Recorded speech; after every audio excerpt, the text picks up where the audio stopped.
অনেক ধরনের চরিত্র প্র্যাকটিস করে রাখা এমনিতে আমাদের সারা বছর চলতেই থাকে, সো আমি কখনো সেই চরিত্র পাইও না যেটা দেখাতে পারবো। মিঠুন দা ছাড়াও এই ছবিতে অঞ্জন দা আছে, এবং অঞ্জন দার মতো সিরিয়াস অভিনেতা আমি খুব কম দেখেছি জীবনে। মানে যখন উনি দেখেন যে ওনার থেকে বয়সে অনেক ছোটরা রয়েছে, তাদেরকে সে খুব খুব আগলে রাখে, মানে খুব ছবি করাটা তো আগে জানতে হয়, না হলে তারা ছবিকে তো গল্প বলা যায় না, সেটা জেনেছি। এটা খুব ভালো লাগলো যে গানটা প্রথমবার শুনলাম, খুব ভালো লেগেছে গানটা শুনে।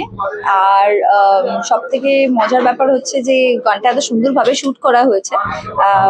তারপর মিঠুন স্যার আছে, অঞ্জনা দি আছে, অঞ্জন দা আছে, তারপর রশনি, সবাই মিলে, পরম দা অফকোর্স, তার সঙ্গে সেকেন্ড টাইম এই মানে একটা মুভি করছি আফটার ট্যাংরা ব্লুজ। তো সব মিলিয়ে আর কি এক্সপিরিয়েন্স খুব সুন্দর হয়েছে, আর গানটা দেখে খুব ভালো লাগে।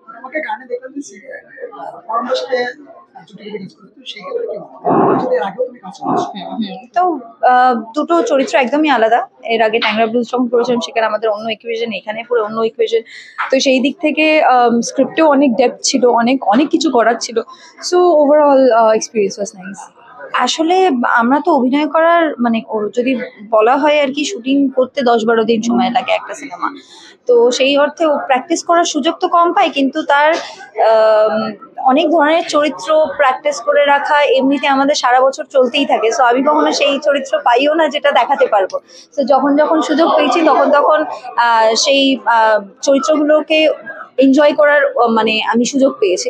তো এখানেই তাই তোমরা দেখতে পেয়েছো। স্ট্রাগল বলতে কিছু না, বাট আমি বলবো আমি অনেক বেশি প্রিপেয়ার ছিলাম এটার জন্য।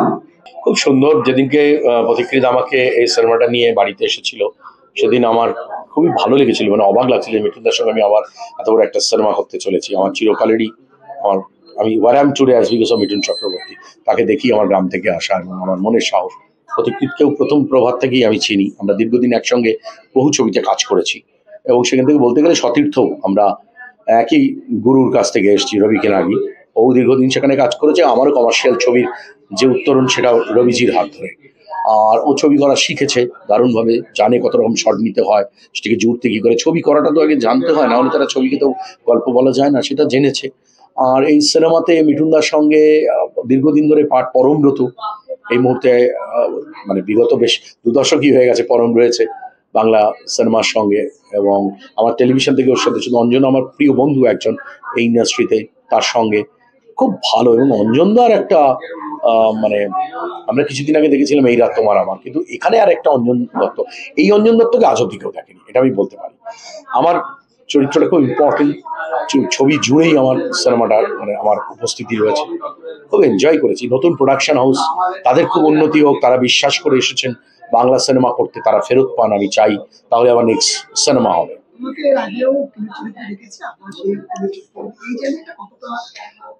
সেটা একটা উকিলের চরিত্র যদি আমি বলি, এর আগে উকিলের চরিত্র একসাথে করেছিলাম আমরা, আমাদের জামাই 420-তে আমি উকিল ছিলাম, কিন্তু সেটা একটা পোর্শন। তারপরে আমি ছবির মেন ঘটনার সঙ্গে ঢুকে গিয়েছি, কিন্তু এখানে ফার্স্ট টু লাস্ট আমি উকিল।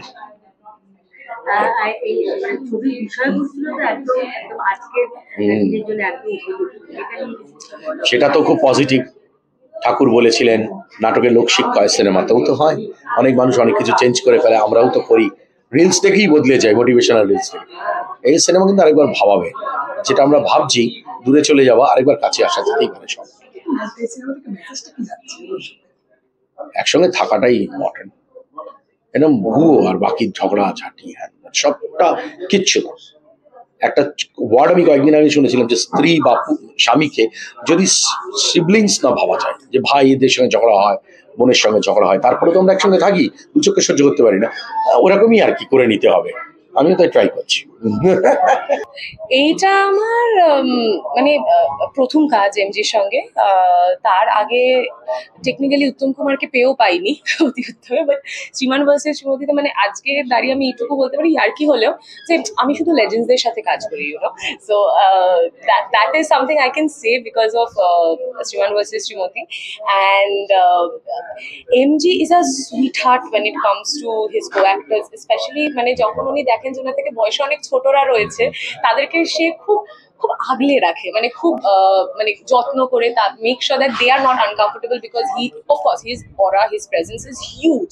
সেখানে আমরা যারা আছি, মানে আমরা জাস্ট শুরু করছি আমাদের জার্নি, সেখানে দাঁড়িয়ে a person who has been here for more than 40-50 years, who has been working non stop, তার সান্নিধ্যে এসে এতটা ভালোবাসা পাওয়া, এতটা মানে আমাদের সবাইকে এতটাই আপন করে নিয়েছে, I think that is the experience that I will keep in my heart forever.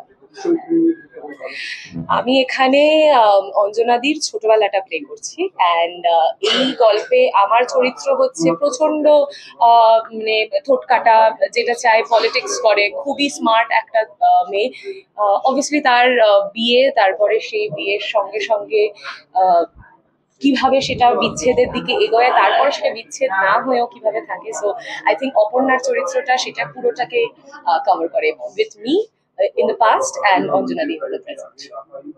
মিঠুনদাকে নিয়ে যতটাই বলবো ততটাই কম, কিন্তু মিঠুনদা ছাড়াও এই ছবিতে অঞ্জনদা আছে, এবং অঞ্জনদার মতো সিরিয়াস অভিনেতা আমি খুব কম দেখেছি জীবনে। মানে মিঠুনদা শর্ট চলতো তখন অন্যদিকে দাঁড়িয়ে থাকতো আর কি, শুধু লোকটা কি করছে দেখবে। মানে তো it is definitely a delight working with both of them. আমি সারা জীবন এই ছবিটা মনে রাখবো।